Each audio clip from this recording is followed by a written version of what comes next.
What is Common Core? Common Core is a set of math and language arts benchmarks to show what a student needs to be able to do by the end of each grade. As states adopt the Common Core state standards, students in those states will be taught according to the same standards. Standards build on one another like a pyramid, starting with an emphasis on foundational skills and moving up with each grade level. Expectations are more rigorous. Students will be expected to find information, determine if the information is relevant to the task at hand, and determine if that information is accurate. The ultimate goal is college and career readiness. Upon graduation, students should be ready to enter a college or a career and be successful. Common Core is not a mandated federal program. It is state-driven. The standards are an outline of goals students should reach and skills they should master along the way to graduation. The standards specify what should be taught and learned, not how the content is taught. Now that we have discussed the what of Common Core, let's look at the why. More and more jobs require technology and higher-level thinking skills, which is what Common Core is all about. Education is changing with Common Core, focusing not only on the content, but also on understanding of the context of the content. All students will be taught and tested based on the same standards, regardless of the state in which they live. The standards promote equity by ensuring all students, no matter where they live, are well prepared with the skills and knowledge necessary to compete with their peers in the United States and abroad. The ultimate goal is to ensure that all graduates are college or career ready.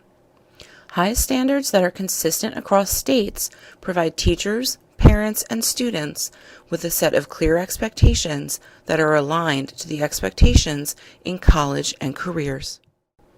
Standards were developed by a partnership between states, teachers, school administrators, education experts, parents, business leaders, as well as the Council of Chief State School Officers and National Governors Association. The Center for Best Practices coordinated the effort, and draft standards were subject to public comment and input. Expectations are more demanding, requiring higher-level thinking skills and application of skills in English language arts. Before Common Core, English classes focused mostly on literature and creative writing. With the Common Core, English classes will include a balance of reading and writing across different genres, for example, poetry.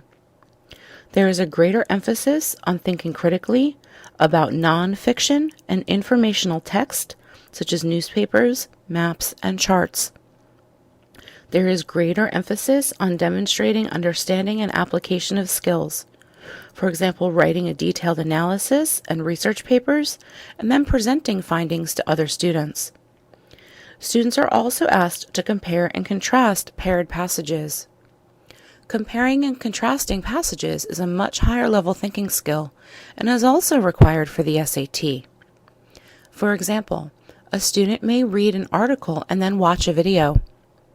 Then they would need to compare and contrast the two different mediums.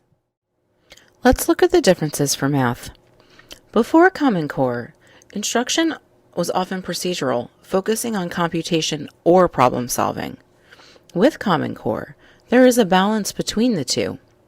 Students need to make sense of a problem, come up with a viable argument to solve it, model with math, and explain the answer. And there are multiple ways to arrive at the correct answer. Also before Common Core, most students didn't begin to study algebra until high school. With Common Core, algebra skills begin in 6th grade, and the foundation for problem solving is laid in kindergarten. Students are expected to learn through different methods, such as projects, group and class discussions, and the use of real-life experiences.